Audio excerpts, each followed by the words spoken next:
this post I wrote a while ago called "Read This Before You Hire a Social Media Consultant."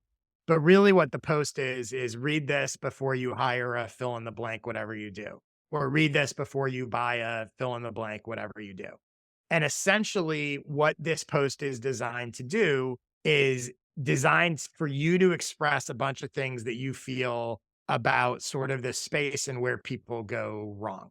So my take on this was like in this post, I'm really breaking down here's the mistakes that I think people make when they hire a social media consultant. And in a lot of ways, I'm saying like, don't hire one if you want X, Y, and Z or whatever, and that kind of stuff. And then at the end, referencing like, oh, I do this. So what this post does is number one, people looking to try to hire whatever it is that you do or buy whatever it is that you offer are going to come across this post. It's almost like a manifesto that's laying out how you think about this stuff. And most importantly, how you differentiate yourself from other, in this case, social media consultants or other people in the space. And what's going to happen is people are going to read this and some of those people are going to disagree with it. They're not for you anyway. Other of those people are going to completely agree with it. And now they're going to want to talk to you there. When I write a post that says, read this before you hire a social media consultant, literally zero people are reading that aren't at least thinking maybe they have a social media problem or they should hire a consultant. It's a very handy post to have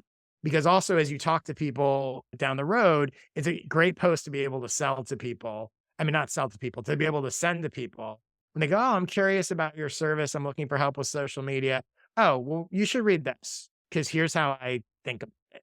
It can save you some of that initial back and forth. So that's probably one of the first posts, if not the first post that I would write. And I also think it helps you in your own mind. It's sort of a trick to help you figure out your own position.